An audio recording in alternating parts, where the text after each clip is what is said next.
Presentamos Punto de Vista. Hola, ¿qué tal? Buenos días. Un placer saludarles desde la cabina azul de la poderosa YSKL en la Avenida Olímpica de San Salvador. Esta mañana del viernes 3 de enero de 2020, siguen los problemas de tráfico. Nos informaban sobre la carretera de Sonsonate a la altura de San Julián.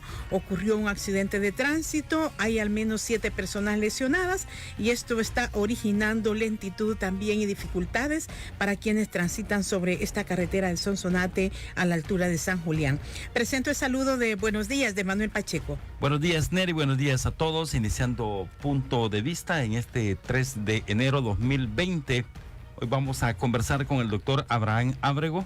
Él es el director de acompañamiento a víctimas de la Fundación Cristosal. Está con nosotros en la cabina azul de YSKL. Le damos la bienvenida. Muy buenos días, doctor, y feliz año también. Muy buenos días, gracias por la invitación y igual un feliz año a los amigos, amigas que nos escuchan. Así es. Bueno, desde la Fundación Cristosal, ustedes han estado dando seguimiento a temas importantes, como ha sido el desplazamiento interno forzado a raíz de la condición de inseguridad en el país. Y yo le preguntaba, doctor, ¿hubo avances durante 2019 para dar cumplimiento a la necesidad de una normativa en el país? ¿Qué expectativas tienen ustedes en materia de marcos legales en este tema para 2020? Bueno, fíjese que ya a final del año pasado, en diciembre, en las últimas reuniones de la Comisión de Legislación y Puntos Constitucionales, realmente hubo un avance bastante fuerte en la discusión de los artículos y en la aprobación. Y según ha expresado el presidente de la Comisión de Legislación, parece ser que la intención es que hoy en enero aprobar la normativa. Esperemos que sea así, ya que también en diciembre el gobierno a través del Ministerio de Justicia presentó otra propuesta de ley sobre desplazamiento interno, ¿no? Obviamente que esto podría de alguna manera retrasar el proceso, pero sería importante ver la opinión del Ejecutivo. Pero parece ser que ojalá que así sea, que la discusión de la ley ya no lleve más tiempo. De hecho, la visita de la Comisión Interamericana de Derechos Humanos ha sido una de las recomendaciones, la aprobación de esa ley. Mire, ¿quién será el ente rector, tal y como iba el avance de la ley? ¿Qué institución tendrá la rectoría de la ley? Bueno, fíjese que siempre es el Ministerio de Justicia y Seguridad Pública. Creo que las diferencias son más cómo estaba conformada dentro del Ministerio de Justicia, como la entidad que sería directamente la responsable, pero el ente, digamos, principal responsable es el Ministerio de Justicia. Pero eso, doctor, llegaría en un momento a retrasar, como usted lo decía antes, el avance de la discusión con esta nueva propuesta que se ha presentado y que contiene también la nueva. Sí, fíjese que nosotros nos parece que está bien que el Ejecutivo haya presentado la propuesta, sin embargo nos pareció que ya fue muy retardado. Hasta donde nosotros creemos, si se incorpora la discusión no debería generar mayor retraso. Me parece que se puede analizar y ver qué aspectos son los que podrían diferir. Pero hasta donde yo he conocido de la propuesta del Ministerio de Justicia, me parece que no habría problema. Quizás lo que nosotros estamos tratando de impulsar es que no se quede fuera el tema de soluciones duraderas. Ya que en algún momento en la discusión en la asamblea como que hay la idea de que basta con recuperar los territorios y hacer que la gente regrese a los territorios para resolver el problema del desplazamiento, cuando en la práctica realmente es un proceso largo. La recuperación de territorios se puede sacar detener a los pandilleros, pero eso no significa que la gente ya esté en condiciones seguras.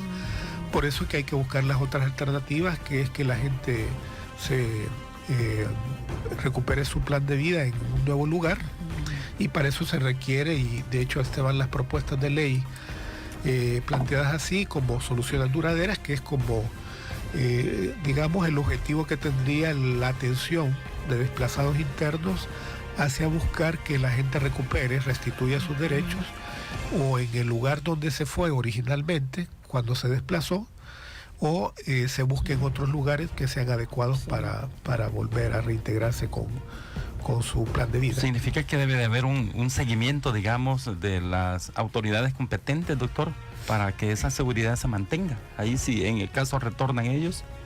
Sí, exacto. Ahí significa la obligación del Estado, primero, de restituir los derechos, buscando la posibilidad de que la gente regrese a sus lugares. Eso significa recuperar las condiciones de seguridad de los territorios, que es lo que entendemos que va incorporado en el plan de control territorial, o debería ir.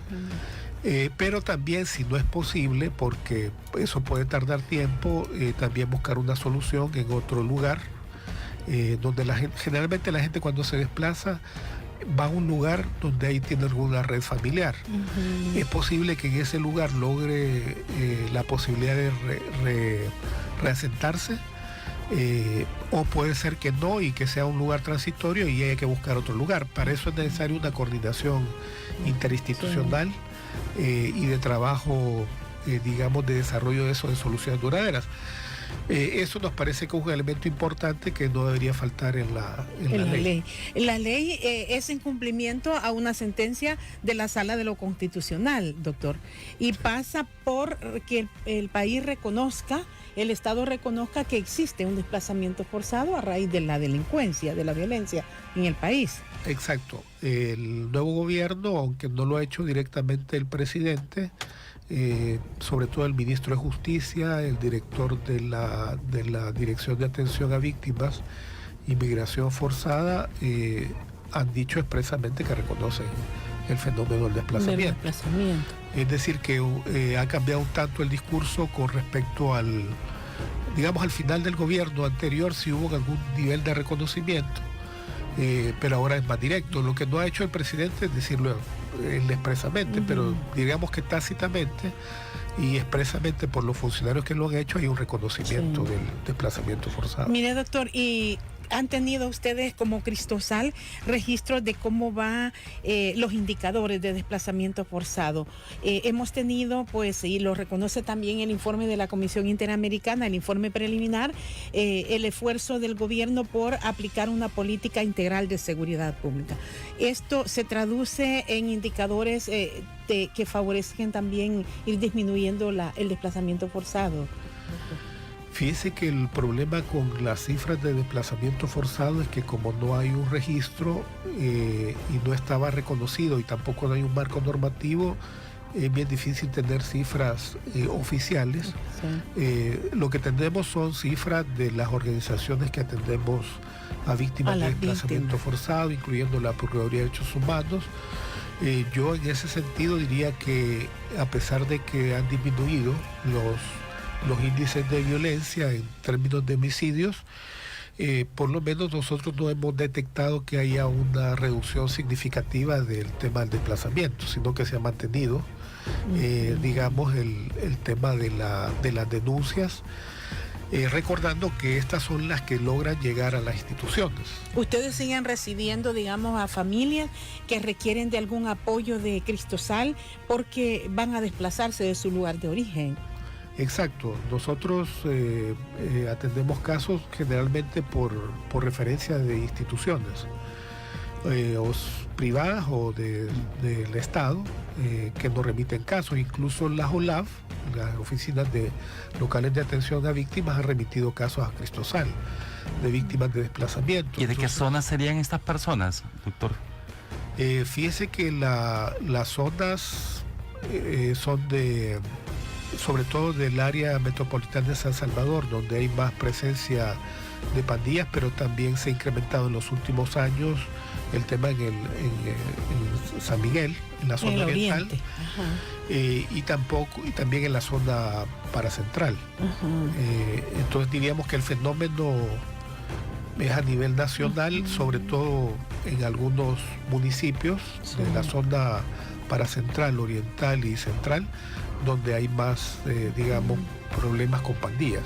Y ahí, ¿usted cree, doctor, por ejemplo, que la zona rural pudiera figurar también entre las áreas de donde se registra este desplazamiento? Porque fíjese que ayer, muchas personas dicen que a partir de esta reducción de homicidios, como que ha habido una movilidad de estructuras pandilleriles hacia zonas rurales del país. Exacto, de hecho nosotros tenemos casos más colectivos de gente que ha sido afectada porque pandillas se movilizaron hacia esas zonas.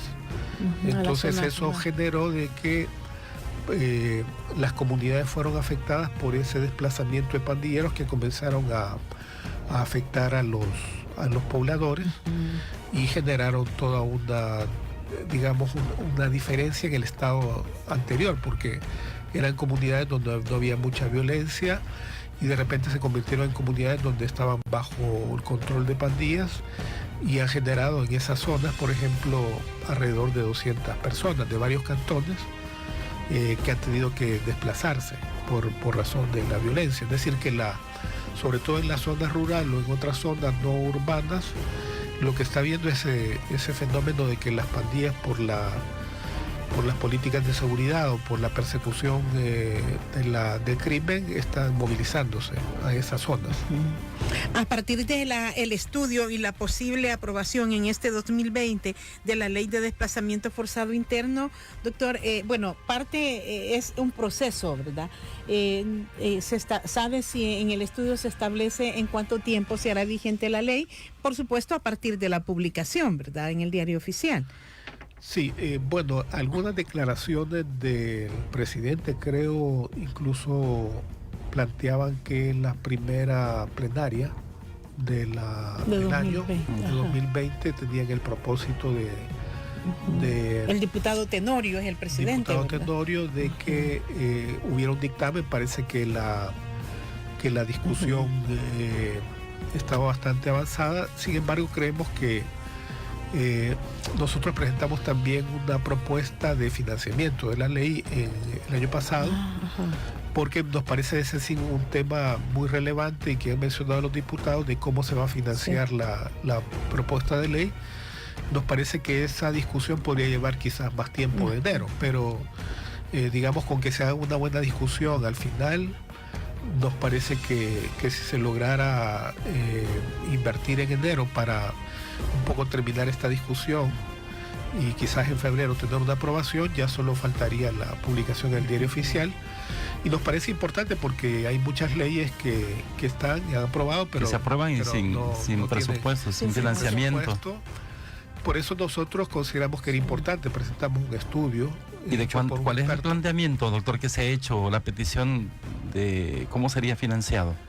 Fíjese que el consultor que hizo el estudio hizo un cálculo tomando en consideración el número de víctimas desplazadas según el registro que tiene nuestro sistema de víctimas de desplazamiento, que recoge los datos de Cristosal, pero los datos de otras instituciones, y tomando el estimado ese, calculaba de que para implementar el sistema de protección de víctimas era necesario $10 millones de presupuesto en el primer año, y eso bajaría en el siguientes años a 9 millones.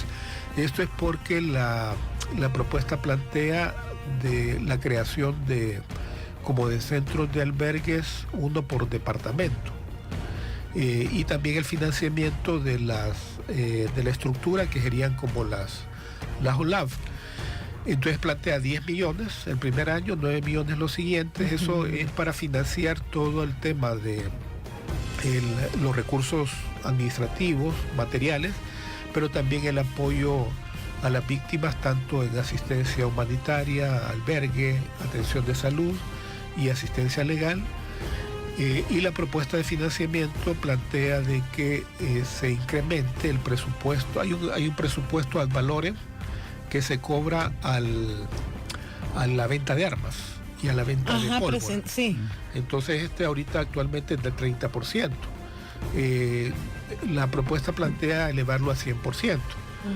Ahora, esto puede parecer como que es fuerte, pero realmente es un impuesto que es inelástico, en el sentido de que no significa eso que eso va a elevar digamos, directamente la demanda, o va a afectar la demanda de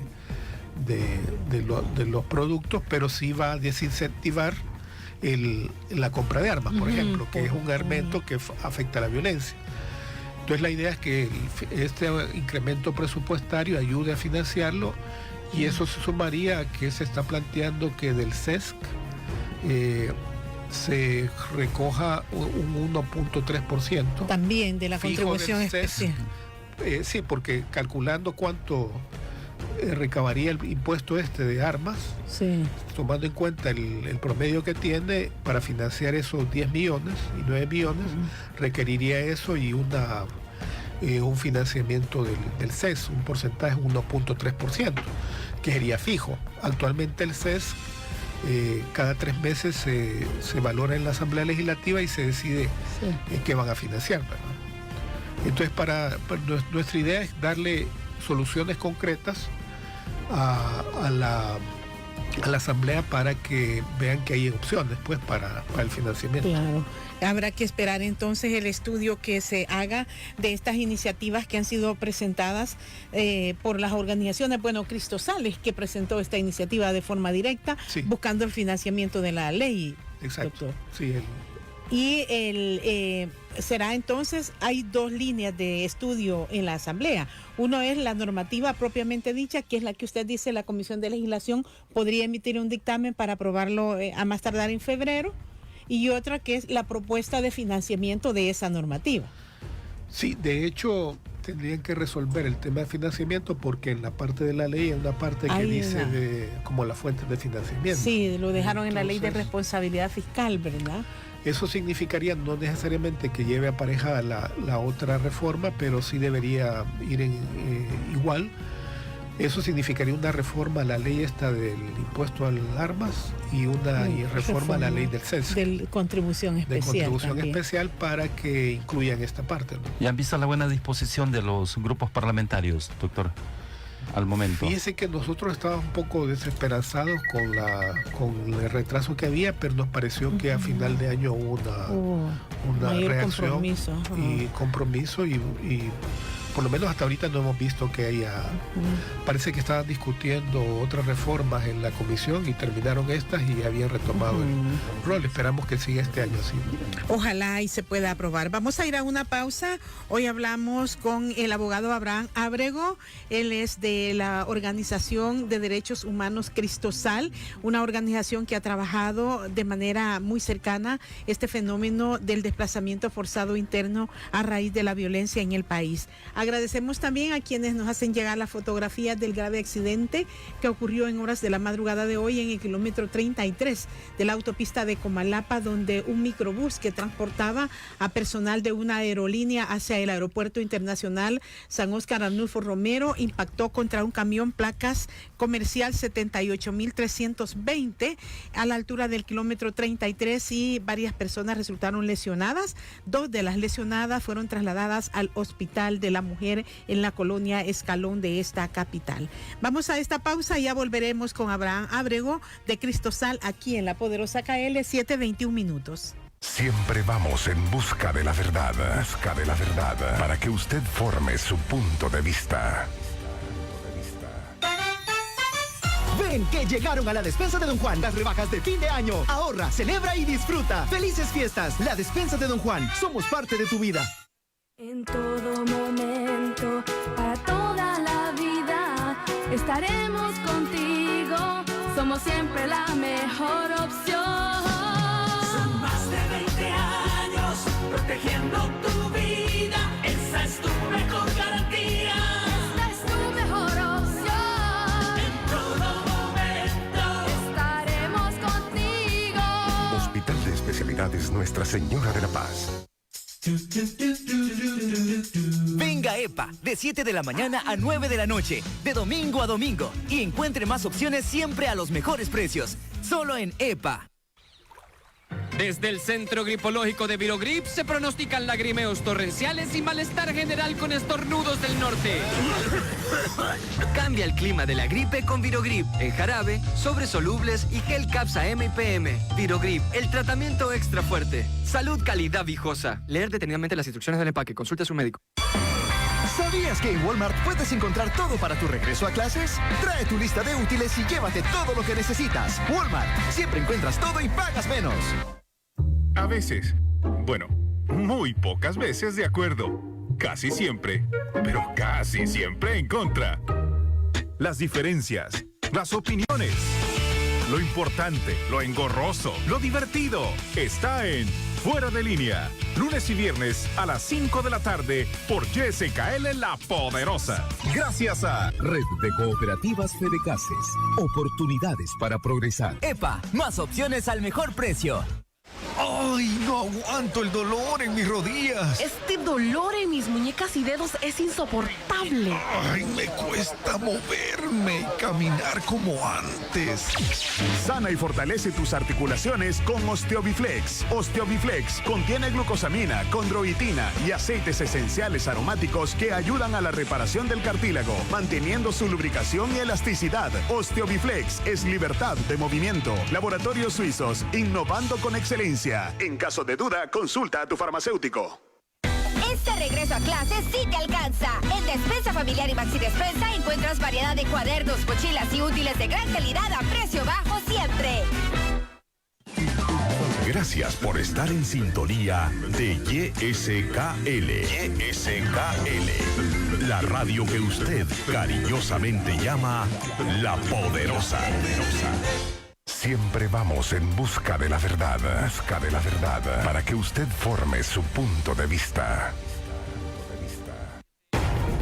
4 minutos, 7:24 minutos. Seguimos en la cabina azul de YSKL conversando con nuestro invitado, el doctor Abraham Ábrego, director de acompañamiento a víctimas de la Fundación Cristo Sal. Y saludamos también a quienes nos siguen en nuestra transmisión en el Facebook Live de La Poderosa YSKL para conocer la posición de Cristo Sal sobre estos temas importantes. Además nos informan sobre este accidente de tránsito en el que estuvieron involucrados 3 unidades del servicio de pasajeros del servicio interdepartamental. Ha ocurrido en la carretera que conduce de Sonsonate a San Salvador antes de llegar al desvío del Cerro Verde en la zona conocida como Puerta Roja. No hay víctimas, únicamente las consecuencias negativas para el paso vehicular de la carretera de Sonsonate, nos informan automovilistas desde la zona. Hoy hablamos, como dice Manuel, con el abogado Abraham Ábrego, es de Cristo Sal. Recientemente también se conoce ya el informe preliminar de la visita in loco que hizo la Comisión Interamericana de Derechos Humanos. Licenciado, ¿cuál es la posición de Cristo Sal? Tiene distintos componentes este informe preliminar. Sí, nos parece, histórica la visita de la Comisión Interamericana de Derechos Humanos. Me parece que habían pasado alrededor de 32 años de que no venía la comisión.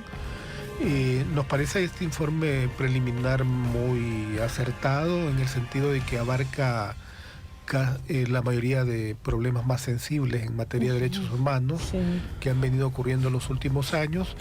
Hay que decir que es un informe preliminar. La pueden variar.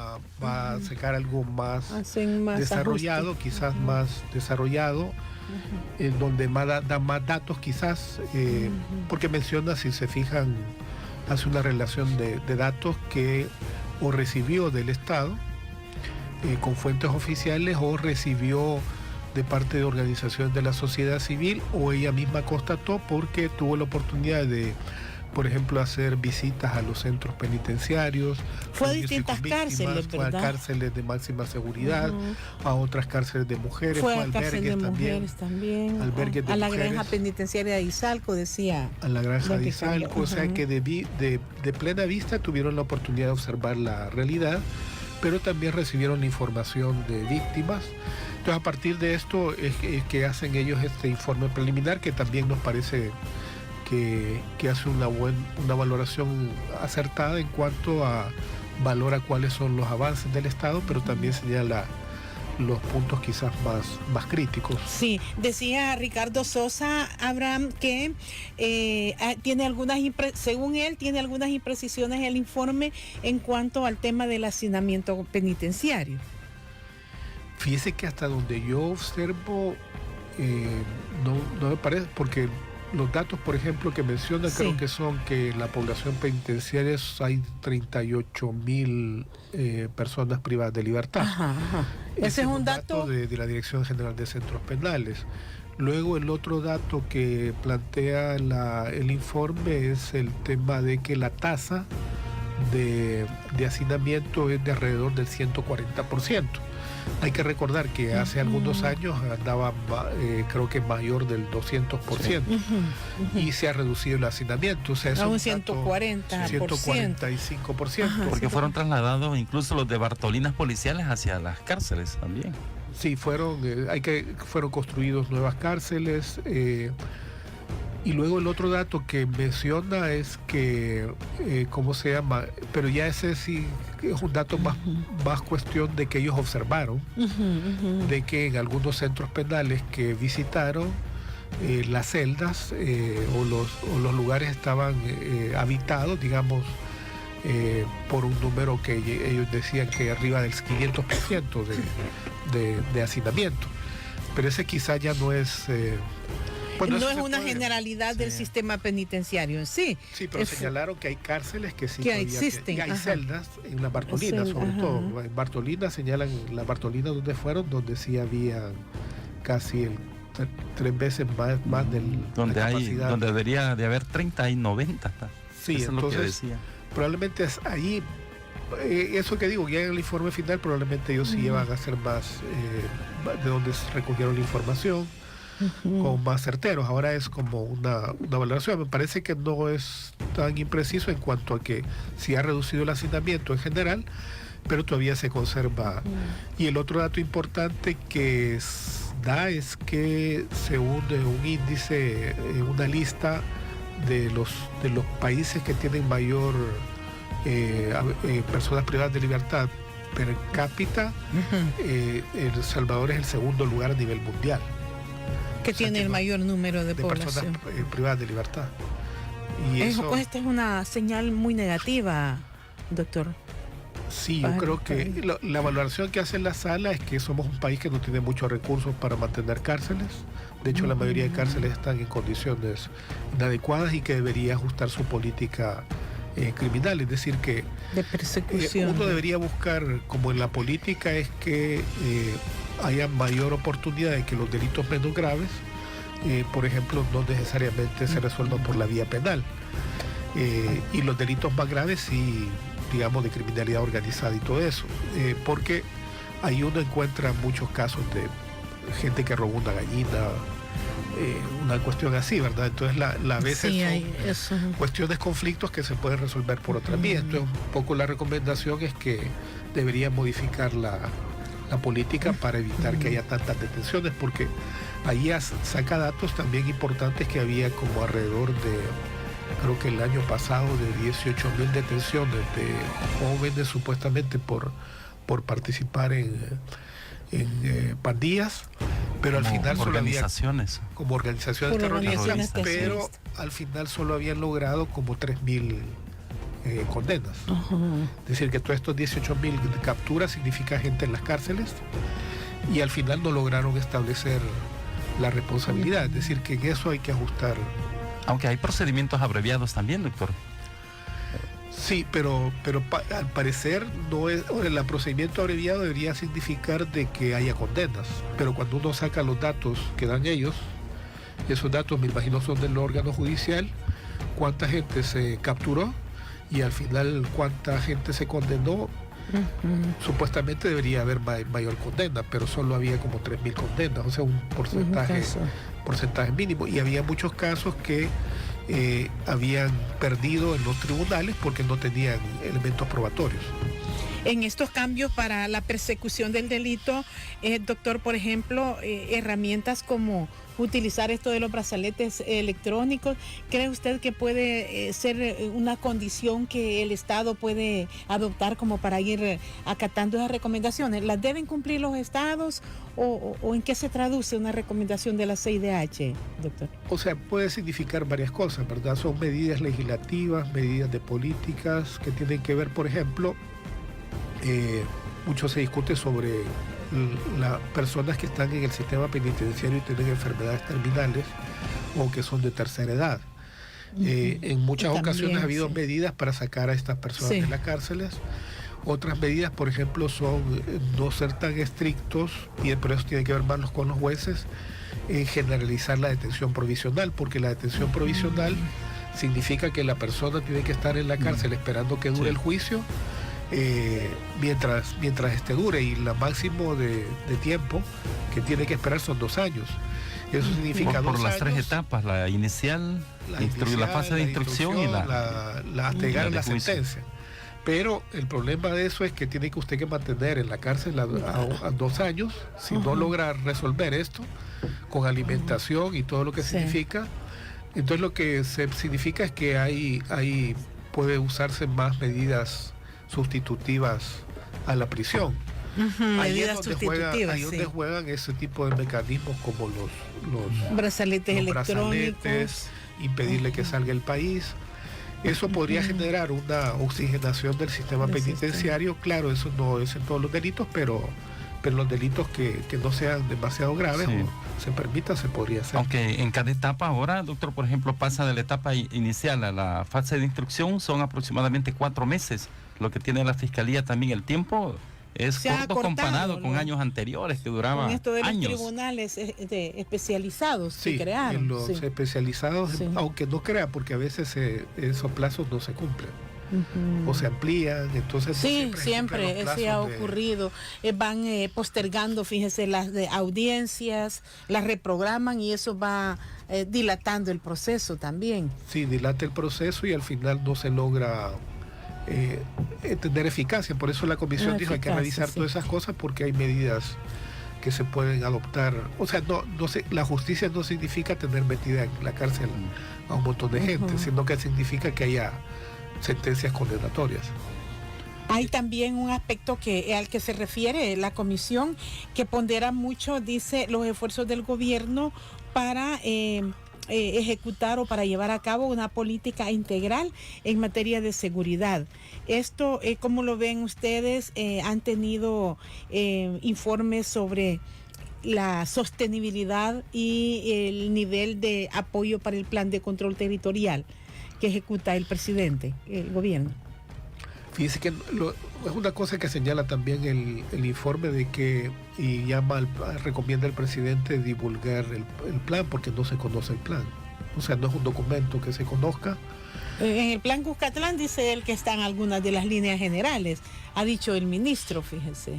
Sí, pero ya por ejemplo, para tener una cuestión que usted tiene que gestionar recursos presupuestarios, requiere un plan de gobierno. Entonces, por lo menos ese no se conoce a certeza.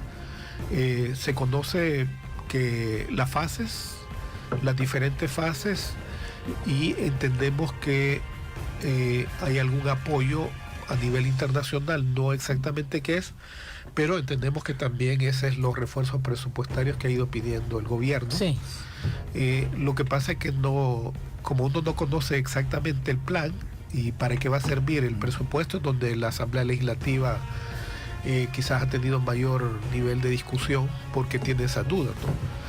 Pero quizás una recomendación sería eso, transparentar para que haya mayor participación de la sociedad civil en colaborar con el plan de control territorial.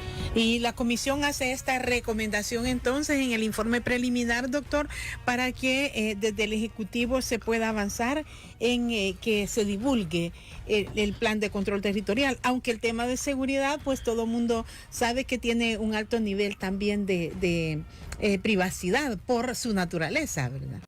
Exacto, sí, hay lo que dice la comisión es que los estados no deben simplemente que a todo, o sea, hay razones de seguridad, pero no puede usar las razones de seguridad para todo. Es decir, como argumento para no divulgar, por ejemplo, un plan. El plan de control territorial, a mi juicio, no debería ser reservado.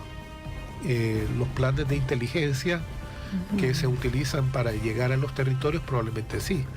Pero el plan de control territorial es más general y tiene que ver más con esas fases que se están implementando y no debería ser reservado.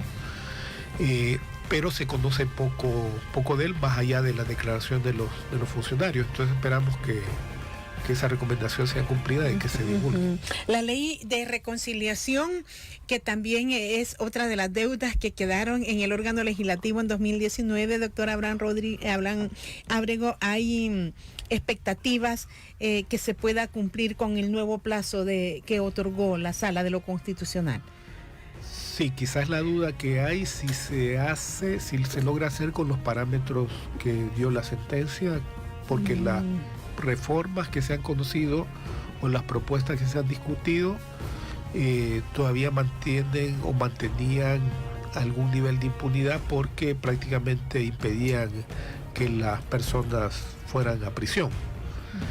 Es decir, que el tema que ha dicho la comisión es que una ley debería asegurar el tema de la judicialización y la reparación de las víctimas, pero las propuestas que habían hecho los diputados tenían elementos de reparación, pero tenían un elemento que era que primero había dos cosas que eran importantes de considerar. Uno, que depende del fiscal. El fiscal hace como una selección de los casos que va a procesar.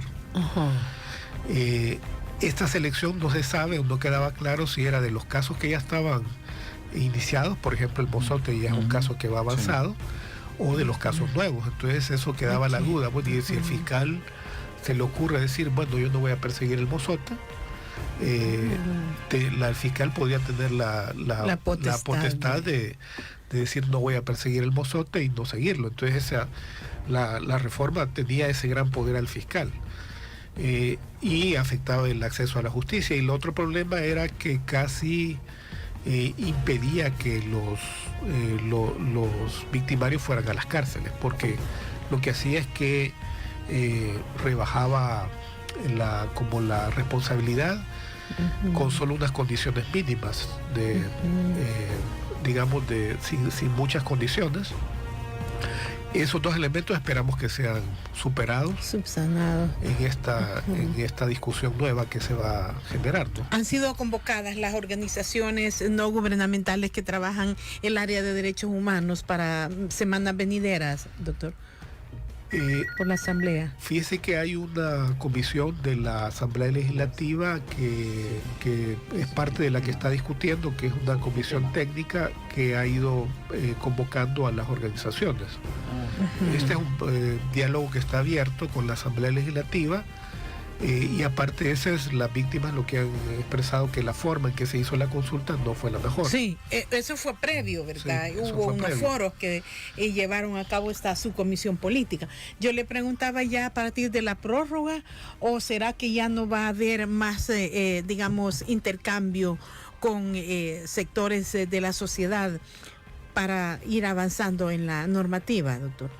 Con la nueva prórroga que ya dio oficialmente, que yo sepa, no hay ahorita ninguna convocatoria de eso. Es más bien que bilateralmente algunas fracciones partidarias han buscado organizaciones para oír sus opiniones, pero oficialmente todavía no hay una consulta así.